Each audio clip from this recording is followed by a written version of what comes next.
Hello, welcome to my channel. और आज जो मैं वीडियो लेकर आई हूँ नेट एस्पिरेंट्स के लिए लेकर आई हूँ। क्वेश्चन पेपर सॉल्व करेंगे 24 सितंबर 2020 का, और 2020 के सारे क्वेश्चन पेपर सॉल्व कर लेंगे। और अभी जो है हाल ही में एग्जाम हुआ है उसके अपडेटेड क्वेश्चन पेपर अवेलेबल नहीं है, जैसे ही अवेलेबल होंगे मैं उन्हें भी सॉल्व करा दूंगी। और आज हम 24 सितंबर 2020 का फर्स्ट शिफ्ट का क्वेश्चन पेपर करेंगे। तो चलिए, क्वेश्चन पहले इंग्लिश में आएगा फिर हिंदी में आएगा और मैं हिंदी में समझा भी दूंगी। फर्स्ट क्वेश्चन है हमारा, in which level of teaching the learner gets an opportunity to discriminate at length between positive and negative examples of concept. कौन सी टीचिंग लेवल में जो लर्नर होता है उसको अपॉर्चुनिटी मिलती है कि वो डिस्क्रिमिनेट कर सके पॉजिटिव एंड नेगेटिव एग्जाम्पल्स में। तो फर्स्ट है हमारा मेमोरी लेवल, सेकंड हमारा अंडरस्टैंडिंग लेवल, थर्ड हमारा रिफ्लेक्टिव लेवल, फोर हमारा ऑटोनोमस डेवलपमेंट लेवल। तो ये हमारा अंडरस्टैंडिंग लेवल हो जाएगा। अंडरस्टैंडिंग लेवल किस लिए हो जाएगा? क्योंकि उसमें क्या है कि वो समझ रहा है, पॉजिटिव एंड नेगेटिव एग्जाम्पल को अंडरस्टैंड कर रहा है, इस वजह से हमारा अंडरस्टैंडिंग लेवल हो जाता है। तो सेकंड ऑप्शन हमारा राइट हो जाएगा। ये हिंदी वालों के लिए है। निम्नलिखित में से किस शिक्षण स्तर में अधिगमकर्ता को अवधारणाओं के सकारात्मक और नकारात्मक यहाँ पर एडिट नहीं हो पाया दृष्टांतों के बीच विभेद करने का अवसर प्राप्त होता है? स्मृति, मेमोरी, अवबोध, अंडरस्टैंडिंग, विमर्शी, रिफ्लेक्टिव, ऑटोनोमस, स्वायत्त। तो यहाँ पर हमारा सेकंड ऑप्शन राइट हो जाएगा, अवबोध। ये हमारा नेक्स्ट क्वेश्चन है, during teaching a teacher's statement that encourage student to elaborate on an answer either their own और that of others will be called. तो यहाँ पर बोल रहे हैं कि जो टीचिंग के दौरान एक टीचर्स की स्टेटमेंट क्या है कि एनकरेज कर रही है एक स्टूडेंट को, चाहे तो वो अपना आंसर या फिर किसी और का आंसर को एलाबोरेट कर सके, उसको क्या बोलते हैं? Structuring, instructional variety, engagement in the learning process. Fourth है हमारा प्रोबिंग। तो उसको हम प्रोबिंग बोलते हैं। प्रोबिंग किस लिए बोलते हैं? सबसे पहले तो जो स्ट्रक्चरिंग है वो तो एलाबोरेट हो जाए, एलिमिनेट हो जाएगा। एलिमिनेट इसलिए हो जाएगा क्योंकि क्या है कि स्ट्रक्चरिंग लेसन प्लान में यूज़ होती है, या फिर हम कोई जो टीचिंग स्टाइल वगैरह डिज़ाइन कर रहे हों या फिर कुछ डिज़ाइन कर रहे हों उसमें स्ट्रक्चरिंग हमारी क्या है कि आती है। इंस्ट्रक्शनल वैरायटी जो होती है उसको टीचर यूज़ करती है, यहाँ पर लर्नर की बात हो रही है। Engagement in the learning process हो सकता है, बट इसके लिए जो बेस्ट आंसर है वो प्रोबिंग है, क्योंकि टीचर क्या है कि प्रोब कर रही है स्टूडेंट को, ताकि क्या है कि वो एक क्वेश्चन के आंसर को और एलाबोरेट और अच्छे से एक्सप्लेन करके बताए, और उसको क्या है कि उसकी जो मेमोरी है, लर्निंग पावर है, और या फिर उसके सोचने समझने की शक्ति है वो डेवलप हो। तो यहाँ पर प्रोबिंग होगा। शिक्षण के दौरान किसी शिक्षक के वे कथन जो विद्यार्थियों को स्वयं या दूसरों के किसी उत्तर को सविस्तार मतलब एलाबोरेट करने के लिए प्रोत्साहित करते हैं, एनकरेज करते हैं, वो क्या कहलाते हैं? संरचना मैंने बता दिया है कि वो या तो लेसन प्लान वगैरह होता है वहाँ यूज़ होता है, अदरवाइज इसमें आएगा नहीं। अनुदेशात्मक विविधता ये होती है हमारी इंस्ट्रक्शनल वैरायटी, जो टीचर यूज़ करती है। अधिगम प्रक्रिया में संलिप्त है, ये हो सकता है, बट यहाँ पर जो बेस्ट आंसर होगा वो विशेष परीक्षा होगा, मतलब प्रोबिंग, क्योंकि टीचर क्या है, प्रोब कर रही है स्टूडेंट को ताकि वो एक क्वेश्चन को अच्छे से एक्सप्लेन कर सके, एलाबोरेट कर सके और उसकी सोचने समझने की शक्ति बढ़े। तो यहाँ से हमारा fourth answer, D answer right हो जाएगा। ये हमारा नेक्स्ट क्वेश्चन है, विच of the following will be called behavioural. किसको बिहेवियरल बोला जाएगा? Rather than attitude and belief related competencies for becoming an effective teacher. Effective teacher की कॉम्पिटेंसीज के लिए एटीट्यूड एंड बिलीफ से ज़्यादा बिहेवियरल किसको बोला जाएगा? तो यहाँ पर आइडेंटिफाई करना है बिहेवियरल। तो लोकस ऑफ कंट्रोल क्या हो जाता है? लोकस ऑफ कंट्रोल एटीट्यूड हो जाता है, क्योंकि एक टीचर के एटीट्यूड के ऊपर डिपेंड करता है कि वो अपने ऊपर कितना कंट्रोल कर सकती है। तो एक टीचर का एटीट्यूड हो जाता है ये। तो ए तो हमारा क्या है? एलिमिनेट हो जाएगा। ए हमारा कौन से में है? ए हमारे फर्स्ट ऑप्शन में, तो ये हमारा हो जाएगा एलिमिनेट। हमारे पास 3 ऑप्शन बचे हैं, second, third and fourth. Communicating आएगा। कम्युनिकेटिंग हमारा किस में है? बी। कम्युनिकेटिंग हमारा सेकंड एंड थर्ड ऑप्शन में है, तो यहाँ से हमारा फोर्थ भी हमारा एलिमिनेट हो जाएगा, क्योंकि बी कम्युनिकेटिंग जरूरी है, बिहेवियरल में आता है कम्युनिकेटिंग। मैनेजिंग एंड मॉनिटरिंग भी बिहेवियरल में आता है, कि एक टीचर कितने अच्छे से वो कितने अच्छे से मैनेज कर सकती है, कितने अच्छे से मॉनिटरिंग कर सकती है। तो ये हमारा सी भी बिहेवियरल में आता है। टीचर एंथुसिज्म ये हमारा आता है, किस में आता है? हमारा डी हमारा किस में आएगा? डी हमारा आता है एटीट्यूड में, कि टीचर अपने कितने उत्साह के साथ स्टूडेंट को पढ़ाती है। काफ़ी सारी टीचर्स ऐसी होती है जो बुक्स खोलती हैं, बुक्स में से पढ़ाती है और छुट्टी। और काफ़ी टीचर्स क्या होती हैं, बहुत अच्छे से पढ़ाती हैं, वो क्वेश्चन पूछती हैं, क्वेश्चन का अगर आंसर नहीं दे तो वो दूसरा वे यूज़ करती हैं ताकि स्टूडेंट को समझ में आए। अगर वो एक पूरे पेज का क्वेश्चन है, वो एक बार में स्टूडेंट उसको लर्न नहीं कर पा रहा है तो वो दो दो लाइन करके देती हैं। तो इसको क्या कहते हैं, टीचर एंथुसिज्म, और ये उसके एटीट्यूड और बिलीफ पर डिपेंड करता है। तो यहाँ से हमारा डी ऑप्शन भी एलिमिनेट हो जाएगा। तो डी ऑप्शन हमारा सेकंड में है। और फोर्थ हमने पहले ही एलिमिनेट कर दिया था, आंसर हमारे पास आ गया third. Evaluating and providing feedback उसके बिहेवियरल में, क्योंकि वो टीचर का बिहेव बताता है कि टीचर उसको फीडबैक देगी या नहीं देगी। काफ़ी सारी टीचर क्या होती है, इग्नोर कर देती है, और काफ़ी सारी टीचर का बिहेव ऐसा होता है कि जैसे ही क्वेश्चन पूछा स्टूडेंट ने, उसने सेम टाइम आंसर दिया, सेम टाइम फीडबैक दे दिया। तो ये हमारा बिहेवियरल में आता है। तो बी सी ई आंसर हमारा सही हो जाएगा। एक प्रभावी शिक्षक बनने की सक्षमता के संदर्भ में निम्नलिखित में से किसे अभिव्यक्ति और अवधारणाओं की बजाय व्यवहारगत होना चाहिए। नियंत्रण बिंदु मैंने बताया था एटीट्यूड में आता है, ये हमारा ए हो जाएगा एलिमिनेट।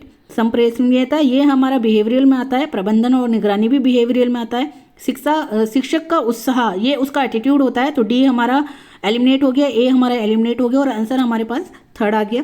थर्ड हमारा सही है। मूल्यांकन और फीडबैक मुहैया कराना ये भी हमारा किस में आता है, व्यवहारगत में आता है। From the following list of the method of teaching use in institution of higher learning. तो स्टार्टिंग में जो दिया हुआ है वो ऐसे दिया हुआ है, उसका कोई मतलब नहीं है। आगे का जो क्वेश्चन है, सबसे जो क्वेश्चन है वो है identify those which are learner centred. मतलब हमें वो आइडेंटिफाई करने हैं जो लर्नर सेंटर्ड है। सिर्फ ये याद रखना है, बाकी का क्वेश्चन भूल जाओ। तो लर्नर सेंटर्ड होता है, एक टीचर सेंटर्ड होता है। टीचर सेंटर्ड क्या होता है, डायरेक्ट होता है, और लर्नर सेंटर क्या होता है, इनडायरेक्ट होता है। तो हमें क्या करना है, इनडायरेक्ट को आइडेंटिफाई करना है। प्रोजेक्ट वर्क में टीचर इंक्लूड होता है, बिल्कुल होता है, ये डायरेक्ट हो जाएगा हमारा। तो ए तो हमारा हो गया एलिमिनेट। ए कहाँ पे है, ए हमारा थर्ड ऑप्शन है, वो एलिमिनेट हो गया।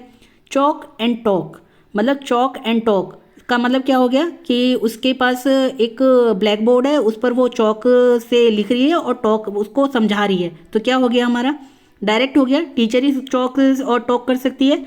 तो बी हमारा कहाँ है, बी हमारा फर्स्ट में है, तो ये भी हो गया हमारा एलिमिनेट। ठीक है। फिर लेक्चरिंग तो आपको पता है कि टीचर सेंटर्ड है, तो ये हमारा सी बी हमारा एलिमिनेट हो गया। तो ए बी सी हमारा एलिमिनेट हो गया, और आंसर हमारा आ गया कंप्यूटर एडेड इंस्ट्रक्शन। इसमें ये लर्नर सेंटर्ड होता है, क्योंकि कंप्यूटर से लर्नर अपने आप सीखता है। जैसे गूगल पे उसने कोई वर्ड सर्च कर लिया, कोई क्वेश्चन हुआ वो सर्च कर लिया, कोई टॉपिक हुआ वो सर्च कर लिया। तो डी हमारा क्या हो गया, लर्नर सेंटर हो गया। सिमुलेशन एंड रोल प्लेइंग, मतलब वो रोल प्ले कर रहा है, सिमुलेशन करना है, ये भी हमारा क्या हो गया, लर्नर सेंटर्ड हो गया। तो डी एंड ई हमारा राइट आंसर आ जाएगा, सेकंड ऑप्शन। मैंने इंग्लिश वाले क्वेश्चन में बोला था कि जो आगे का है वो भूल जाओ, यहाँ पर सिर्फ अधिगमकर्ता केंद्रित जो चीज़ें होती है ना उसको आइडेंटिफाई करना है। तो पीछे वाला क्वेश्चन याद रखो। परियोजना कार्य उसमें टीचर का इन्वॉल्वमेंट होता है, ए हमारा एलिमिनेट हो जाएगा। चॉक एंड डॉक में भी टीचर का इन्वॉल्वमेंट होता है, वो भी हमारा एलिमिनेट हो जाएगा। दृश्य श्रव्य माध्यम के साथ व्याख्यान देना, ये भी हमारा एलिमिनेट हो जाएगा, टीचर सेंटर्ड होता है। डी एंड ई हमारा जो है वो अधिगमकर्ता केंद्रित होता है, मतलब लर्नर सेंटर्ड होता है। तो डी एंड ई हमारे यहाँ से राइट आंसर हो जाएगा। नेक्स्ट क्वेश्चन है हमारा, लिस्ट 1 लिस्ट 2 दी हुई है, इनको क्या है कि मैच करना है। फॉर्मेटिव इवैल्यूएशन में क्या होता है, ड्यूरिंग टीचिंग होता है, और इम्प्रूवमेंट करते हैं इसमें। इम्प्रूवमेंट वाला जो हमारा सेंटेंस है वो कौन सा है, थर्ड में है। The intention of using it is to identify scope and potential for improvement. मतलब फॉर्मेटिव इवैल्यूएशन जो होता है उसमें क्या है कि पोटेंशियल फॉर इम्प्रूवमेंट, और आइडेंटिफाई करते हैं स्कोप को, जिससे क्या है कि जो स्टूडेंट है उसमें इम्प्रूवमेंट हो सके। तो यहाँ से हमारा ए का थर्ड हो जाएगा। समेटिव इवैल्यूएशन में हम क्या करते हैं, जज करते हैं। एंड टर्म एंड होती है, लास्ट में होता है, सबसे लास्ट में होता है। और क्या होता है इसमें, और होता है ये क्या है कि इसमें ग्रेडिंग मिलती है, स्कोर मिलते हैं। तो ये हमारा बी से 4 हो जाएगा। तो यहाँ से हमारा बी से 4 हो गया। इट्स इंटेंशन इज टू जज लर्निंग स्टैंडर्ड, मतलब लर्निंग स्टैंडर्ड होते हैं उसको जज करना होता है समेटिव इवैल्यूएशन में। क्राइटेरियन रिफरेंस टेस्ट, ए का थर्ड हो गया, बी का 4 हो गया। ए का थर्ड, बी का 4, फर्स्ट ऑप्शन ही है हमारा। फिर भी बाकियों को भी देख लेते हैं। फर्दर क्लेरिफिकेशन के लिए। तो क्राइटेरियन रेफरेंस टेस्ट, इसमें क्या होता है, इसमें हम standard indicative of mastery,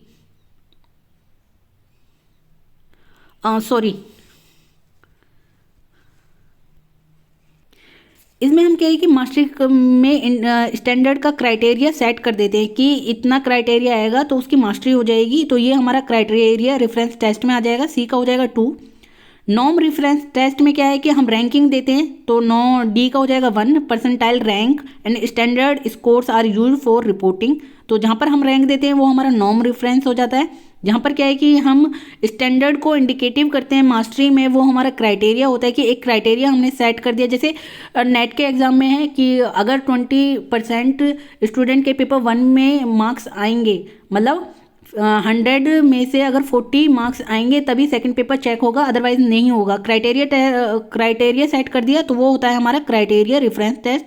norm reference test में रैंक हो जाता है, जैसे परसेंटाइल हो गया, परसेंटाइल रैंक हो गया, फर्स्ट सेकंड थर्ड हो गया, ये हमारा नॉर्म रेफरेंस टेस्ट में हो जाता है। समेटिव इवैल्यूएशन एंड में होता है, जो भी मतलब रिजल्ट होता है वो हमारा समेटिव इवैल्यूएशन में होता है। फॉर्मेटिव इवैल्यूएशन हमारा ड्यूरिंग लर्निंग होता है, तो ये याद रखना है। तो यहाँ से हमारा फर्स्ट ऑप्शन राइट हो जाएगा। ये हिंदी वालों के लिए है बट इसमें ऑप्शन इंक्लूड नहीं हो पाए हैं। तो निर्माणात्मक मूल्यांकन एक हो जाएगा थर्ड, कि इसका प्रयोग का प्रयोजन सुधार की गुंजाइश और संभाव्यता की पहचान करने के लिए होता है। तो ए का थर्ड हो जाएगा, क्योंकि इसमें जो लर्नर होता है, जो अधिगमकर्ता होता है, उसमें सुधार किया जाता है। संकलनात्मक मूल्यांकन ए का बी का 4 हो जाएगा। इसका जो प्रयोजन होता है अधिगम स्तर आंकना होता है कि मतलब कोई नेक्स्ट क्लास में जाएगा या नहीं जाएगा, वो हमारा सम्मेटिव से होता है, संकलनात्मक से होता है। निष्कर्ष संदर्भित परीक्षण ये हमारा आधिपत्य सूचक मानक होता है। मानक संदर्भिता परीक्षण ये हमारा डी का हो जाएगा 1। तो ए का 3, बी का 4, सी का 2, डी का 1, ये हमारा आंसर हो जाएगा। ये हमारा नेक्स्ट क्वेश्चन है, in using the hypothetico deductive research paradigm which of the following sequence is the considered appropriate. मतलब हाइपोथेटिक जो डिडक्टिव रिसर्च पैराडिगम होते हैं उसमें कौन सी सीक्वेंस अप्रोप्रिएट है। Hypothesis making, hypothesis testing, arriving at generalisation and conclusion, first option है हमारा ये। सेकंड ऑप्शन कौन सा है, सेकंड ऑप्शन है हमारा hypothesis making, hypothesis testing, arriving at generalisation and conclusion, ये हमारा फर्स्ट ऑप्शन हो गया, सही है। सेकंड हमारा क्या है, establishing a research problem, research problem को एस्टेब्लिश किया, हाइपोथेसिस को बनाया, हाइपोथेसिस मेकिंग, हाइपोथेसिस को फिर टेस्ट किया, hypothesis testing, arriving at generalisation and conclusion. तो हाइपोथेटिक जो डिडक्टिव होती है उसमें सबसे जो मेन होता है हमारा हाइपोथेसिस की मेकिंग, हाइपोथेसिस की टेस्टिंग सबसे ज़्यादा जरूरी होती है। अगर उसमें क्योंकि हाइपोथेसिस उसमें ज़्यादा बनता है डिडक्टिव में, तो हाइपोथेसिस मेकिंग, हाइपोथेसिस टेस्टिंग हमारा फर्स्ट और सेकंड ऑप्शन में है। लेकिन जो सेकंड ऑप्शन में वहाँ पर रिसर्च सबसे पहला जो ऑप्शन होता है हमारा स्टेप होता है कि एस्टेब्लिशिंग अ रिसर्च प्रॉब्लम, तो वो भी है। तो इस वजह से हमारा सेकंड ज़्यादा अप्रोप्रिएट है, तो सेकंड ऑप्शन हमारा अप्रोप्रिएट हो गया। थर्ड हमारा क्या है, hypothesis making establishing a research problem, ये तो हमारा एलिमिनेट हो जाएगा क्योंकि सबसे पहले रिसर्च प्रॉब्लम एस्टेब्लिश किया जाता है, फिर उसके बाद हाइपोथेसिस मेकिंग होती है। तो थर्ड तो ऑप्शन हमारा गया। फर्स्ट भी हमारा चला जाएगा क्योंकि सेकंड वाले ऑप्शन में एक स्टेप ज़्यादा दिया हुआ है फर्स्ट वाले कंपैरिजन फर्स्ट वाले ऑप्शन के, तो फर्स्ट और थर्ड हमारा एलिमिनेट हो गया। फोर्थ देखते हैं, hypothesis testing, hypothesis making, finalising the research problem, तो ये भी हमारा हो गया। फाइनलाइजिंग द रिसर्च प्रॉब्लम वो हमारी स्टार्टिंग में आती है कि रिसर्च प्रॉब्लम को फाइनलाइज किया, फिर उसके बाद हाइपोथेसिस मेकिंग किया। यहाँ पर एक और गड़बड़ है, हाइपोथेसिस टेस्टिंग पहले आ रखा है, हाइपोथेसिस मेकिंग बाद में आ रखा है। पहले हाइपोथेसिस मेकिंग आएगा, फिर उसके बाद टेस्टिंग आएगा। मतलब finalising the research problem, hypothesis making, hypothesis testing, फिर उसके बाद arriving at generalisation and conclusion आएगा। तो यहाँ से हमारा जो सही ऑप्शन है वो सेकंड ऑप्शन राइट हो जाएगा। तो परिकलनात्मक निगमनात्मक शोध प्रतिमान का प्रयोग करने में निम्न में से किस क्रम को उपयुक्त माना जाता है, तो वो हमारा सेकंड ऑप्शन है, क्योंकि पहले शोध समस्या आएगी, फिर परिकल्पना निर्माण होगा, फिर परिकल्पना परीक्षण होगा, फिर उसके बाद सामान्यकरण पर पहुंचेंगे हम और उसके बाद निष्कर्ष। तो सेकंड ऑप्शन हमारा राइट हो जाएगा। Which one of the following research procedure will figure under post positivist approach. तो पोस्ट पॉजिटिविस्ट अप्रोच क्या होती है? तो एक पॉजिटिविस्ट होती है, फिर उसके बाद पोस्ट पॉजिटिविस्ट होती है। पॉजिटिविस्ट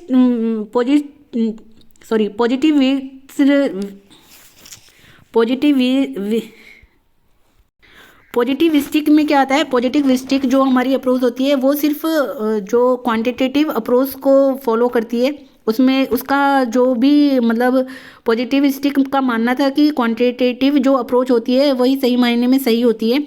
जो पोस्ट पॉजिटिविस्ट अप्रोच होती है वो क्या है कि क्वांटिटेटिव एंड क्वालिटेटिव दोनों में बिलीव करती है। तो यहाँ से जो हमें पोस्ट पॉजिटिविस्टिक का देखना है वो क्वालिटेटिव और क्वांटिटेटिव दोनों हो सकते हैं, मतलब एक में ही दोनों हो जाना चाहिए।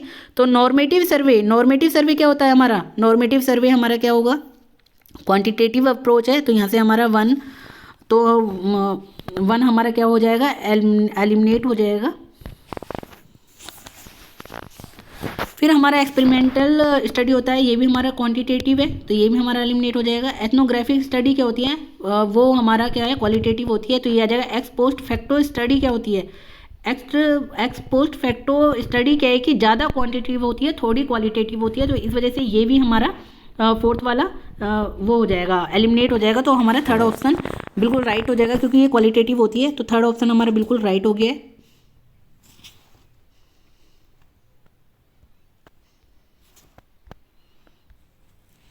निम्नलिखित में कौन सी शोध प्रक्रिया पराविद्यात्मक उपागम के अंतर्गत आती है?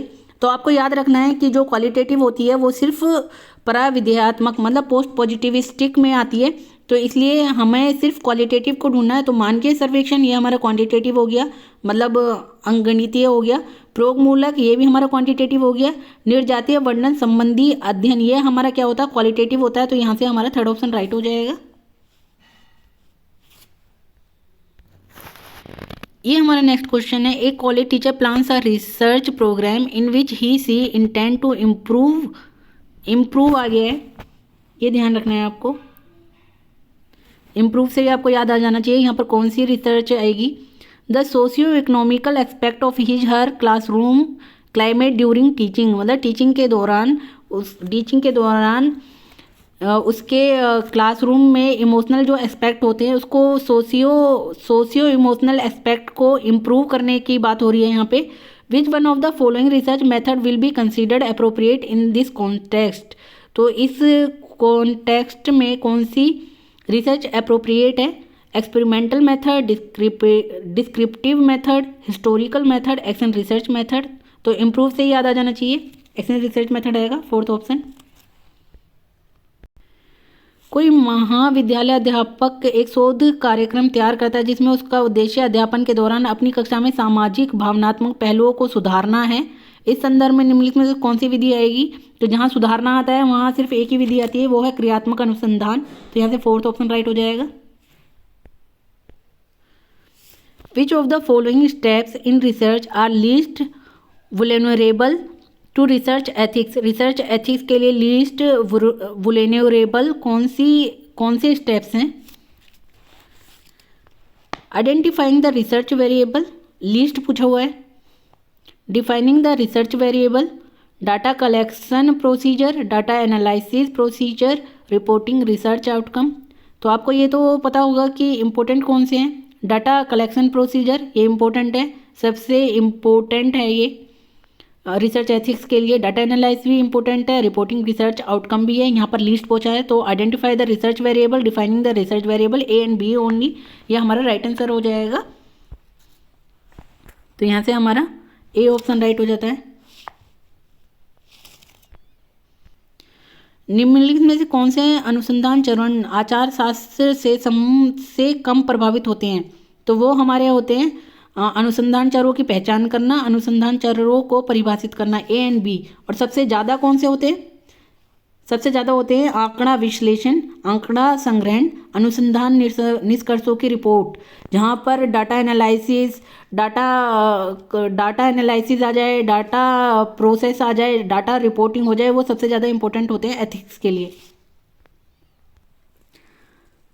The personalistic styles of writing और research report are permissible in which of the following research, मतलब जो पर्सनलिस्टिक स्टाइल ऑफ राइटिंग होती है वो कौन से रिसर्च में परमिसेबल होती है, मतलब कौन सी रिसर्च में उसको किया जा सकता है। तो यहाँ पर कुछ ऑप्शन दिए हुए हैं। फर्स्ट ऑप्शन है हमारा grounded theory research, B option है हमारा एक्सपेरिमेंटल रिसर्च, सी ऑप्शन है हमारा participant observation based research, D option है हिस्टोरिकल रिसर्च, ई है हमारा केस स्टडी रिसर्च। तो सबसे पहले पर्सनैलिटिक स्टाइल ऑफ राइटिंग है, तो इसका मतलब क्या है? इसका मतलब यहाँ पे हमें क्वालिटेटिव रिसर्च को आइडेंटिफाई करना है। तो क्वालिटेटिव रिसर्च कौन सी है? क्वालिटेटिव रिसर्च है हमारी ग्राउंडेड थ्योरी रिसर्च, ये हमारी क्वालिटेटिव होती है। ए ऑप्शन हमारा सही हो जाएगा। तो ए ऑप्शन हमारा फर्स्ट एंड फोर्थ में है। फिर हमारी एक्सपेरिमेंटल रिसर्च हमारी कौन सी होती है? क्वांटिटेटिव होती है। तो बी ए फर्स्ट ऑप्शन हमारा एलिमिनेट हो जाएगा क्योंकि बी ऑप्शन है उसमें, और फोर्थ ऑप्शन हमारा सही हो जाता है क्योंकि बाकी किसी में भी ए है ही नहीं, और ग्राउंडेड थ्योरी रिसर्च हमारी क्वालिटेटिव होती है। ठीक है, तो यहाँ से हमारा आंसर आ गया फोर्थ। फिर भी और देख लेते हैं। फिर है हमारी पार्टिसिपेंट ऑब्जर्वेशन बेस्ड रिसर्च, ये क्वालिटेटिव होती है, बिल्कुल होती है। फिर हमारी हिस्टोरिकल रिसर्च किस में आती है? हिस्टोरिकल रिसर्च क्वालिटेटिव होती है, क्वांटिटेटिव होती है? ये क्वालिटेटिव भी हो सकती है, क्वांटिटेटिव भी हो सकती है, ये उसके रिसर्च के ऊपर डिपेंड होती है। फिर केस स्टडी रिसर्च, ये भी हमारी क्वालिटेटिव होती है और क्वांटिटेटिव भी होती है, बट यहाँ पर जो अप्रोप्रिएट आंसर है वो फोर्थ है। बिकॉज क्या है कि ग्राउंडेड थ्योरी रिसर्च जो है वो 100% क्वालिटेटिव होती है, तो ए हमारा आना ही चाहिए, इसलिए यहाँ से हमारा फोर्थ ऑप्शन राइट हो जाता है।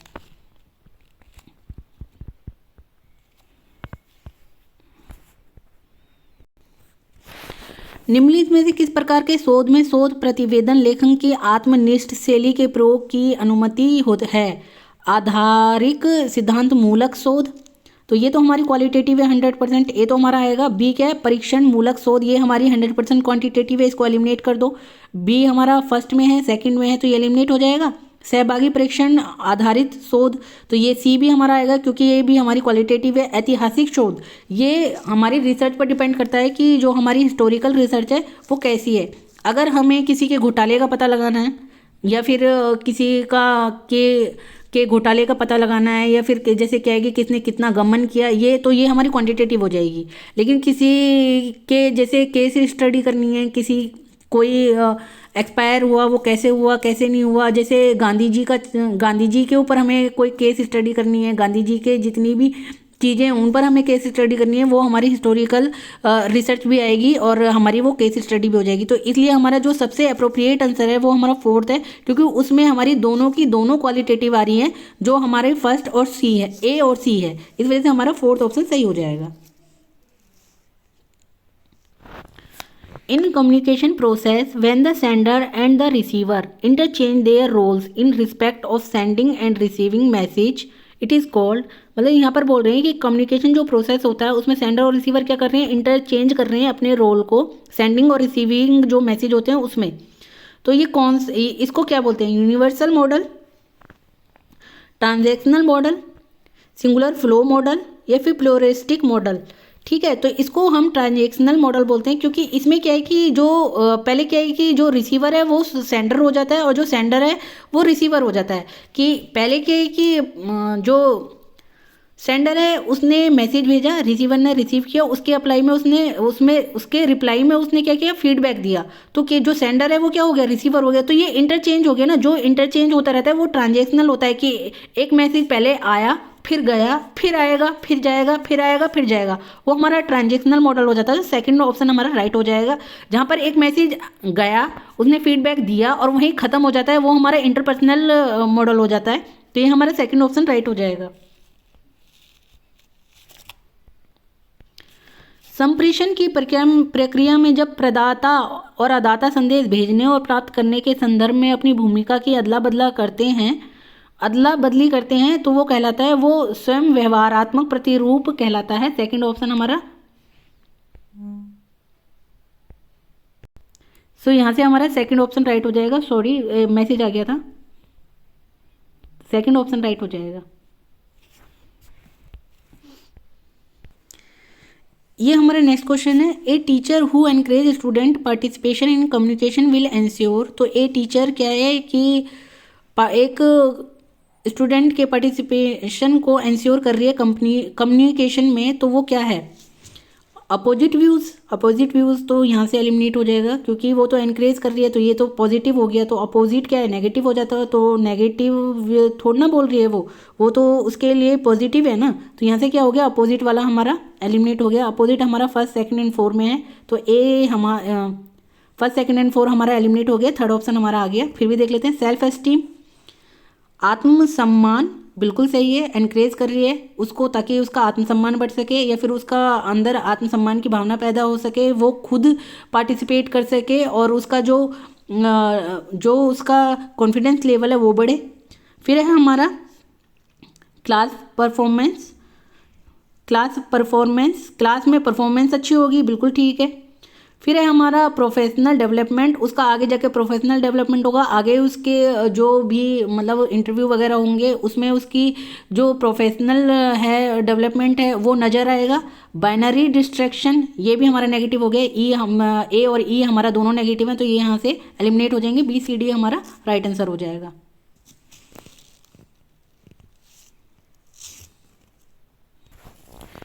सॉरी गाइज, वीडियो बहुत लंबी होती जा रही है। आज 20 क्वेश्चन हो पाएंगे। 20 क्वेश्चन मैं नेक्स्ट वीडियो में कराऊंगी, फिर उसके बाद DI और RC कराऊंगी। तो ये हिंदी ट्रांसलेट है जो पहले वाला क्वेश्चन है। संप्रेषण में विद्यार्थियों की सहभागिता को प्रोत्साहित करने वाले शिक्षण निम्नलिखित में से किन्हें सुनिश्चित करेगा? विरोधाभासी विचार, तो ए तो हमारा एलिमिनेट हो जाएगा। ए एलिमिनेट होते ही हमारा थर्ड ऑप्शन सही हो जाएगा। आत्मसम्मान को सुनिश्चित करेगा, कक्षा में प्रदर्शन को सुनिश्चित करेगा, वृत्तिक विकास करेगा, तो बी सी डी हमारा राइट आंसर हो जाएगा। ये हमारा नेक्स्ट क्वेश्चन है।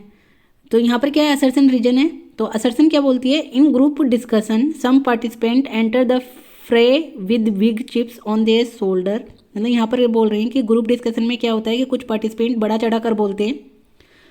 तो ये सही बात है, बिल्कुल सही बात है। ग्रुप डिस्कशन में कुछ लोग बड़ा चढ़ा कर बोलते हैं। कुछ बोलते हैं कि मेरे पापा ने इतनी बड़ी गोभी बनाई थी कि पूरा गांव, एक गोभी इतनी बड़ी उगाई थी कि पूरा गांव उसको खाना खाने के लिए आया और पूरा का पूरा गांव जीत गया, फिर भी वो गोभी ख़त्म नहीं हुई। दूसरा बोलता है कि मेरे पापा के पास इतनी बड़ी कढ़ाई थी कि पूरा गांव उसमें समा जाए, लेकिन फिर भी वो नहीं भरती थी। तो फिर पहले वाले ने पूछा कि वो कढ़ाई किस लिए थी? तो बोले तेरी गोभी बनाने के लिए। तो बड़ा चढ़ा कर बोल रहे थे ना ग्रुप डिस्कशन में।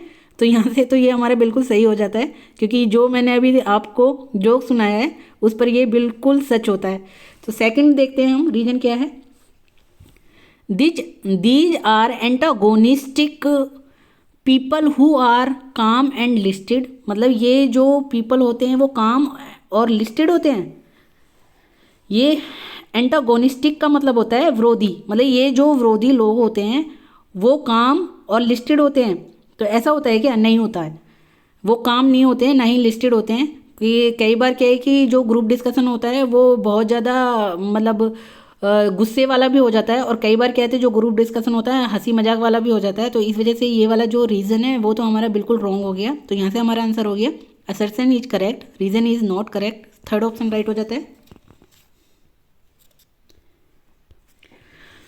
सो ये उसका हिंदी ट्रांसलेशन है जो अभी क्वेश्चन आया था। अभिकथन क्या बोलता है? समूह चर्चा में कुछ सहभागी बड़ी बड़ी बातें करते हैं। तो ये तो मैंने बता दिया था। ये विरोधी लोग होते हैं जो शांत और प्रतिवादी होते हैं। तो ऐसा नहीं है। तो ये हमारा असर्शन क्या हो गया? राइट हो गया। मतलब अभिकथन हमारा सही है, परंतु जो तर्क है वो क्या है? गलत है। तो यहाँ से हमारा थर्ड ऑप्शन राइट हो जाएगा, क्योंकि मैंने इसके ऊपर आपको एक जोक भी सुना दिया, तो उससे आपको क्लियर हो गया होगा। ये 19 क्वेश्चन है। 20 क्वेश्चन करेंगे, 20 क्वेश्चन बाद की वीडियो में करेंगे। तो यहाँ पर क्या है कि लिस्ट बंदी हुई है, लिस्ट खुद हुई है। पहले में कम्युनिकेशन बैरियर है, दूसरे में क्या है? डिस्क्रिप्शन है। तो फर्स्ट ऑप्शन हमारा फिजिकल है। फिजिकल हमारा क्या होता है? फिजिकल हमारा क्या होता है? इनऑडिबल वॉइस हो सकता है, बिल्कुल हो सकता है, क्योंकि इनऑडिबल वॉइस हमारा फिजिकल ही तो होता है। हम मुंह से ही तो बोलते हैं। इनऑडिबल वॉइस हमारा फिजिकल हो गया, बिल्कुल हो गया। ए का 4 हो गया। यहाँ तो ऑप्शन ए का 4 फर्स्ट में ही है, तो यहाँ से यही राइट हो गया। साइकोलॉजिकल क्या हो गया? फिर साइकोलॉजिकल हमारा प्री डिस्पोज्ड नोशन हो सकता है। मतलब साइकोलॉजिकल ये होता है ना कि एक मैंने बात कही, वो तुम कुछ और समझे, मैंने किसी और पर्पस से की, और जो थर्ड पार्टी है वो किसी और पर्पस से समझा। प्री डिस्पोज्ड नोशन हो गया ना वो, मतलब साइकोलॉजिकल हो गया, जैसे जिसकी समझ है, जैसे जिसका मनोविज्ञान है, उसने वैसे समझी उस बात को। तो बी का थर्ड हो गया, बिल्कुल हो गया। लैंग्वेज सी का वन, डिफरेंट अंडरस्टैंडिंग, बिल्कुल हो गया, क्योंकि लैंग्वेज क्या होती है, डिफरेंट अंडरस्टैंडिंग होती है। कुछ लैंग्वेज में किसी को कुछ बोला जाता है, किसी को कुछ बोला जाता है, तो डिफरेंट अंडरस्टैंडिंग हो जाती है। डी कल्चर क्या हो गया, कल्चर हमारा स्टीरियोटाइप्स हो गया, तो डी का हमारा 2 हो गया, तो यहाँ से हमारा फर्स्ट ऑप्शन ही राइट हो गया।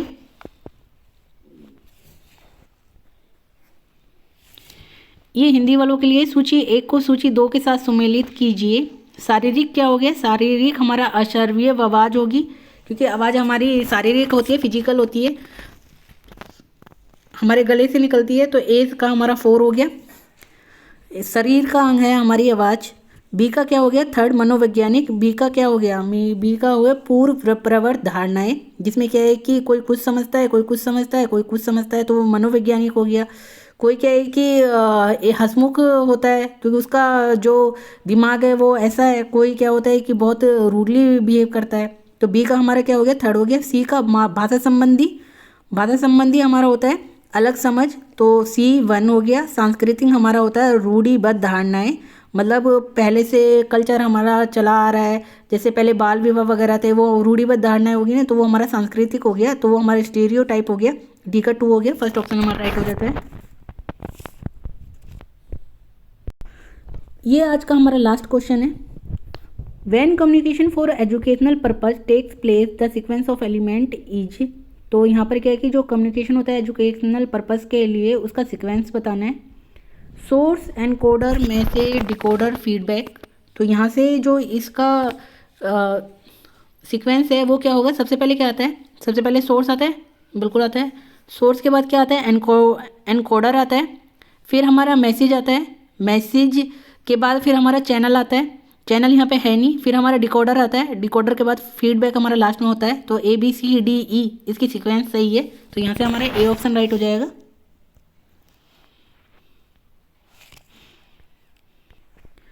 जब शैक्षणिक प्रयोजन हेतु संप्रेषण होता है, उसके घटक का क्रम बताना है, सीक्वेंस बतानी है। पहले हमारा क्या आएगा, स्रोत आएगा, स्रोत मतलब सोर्स, कूटलेखन आएगा, फिर हमारा क्या आएगा, एनकोडर आएगा, फिर हमारा मैसेज आता है, मैसेज के बाद चैनल आता है,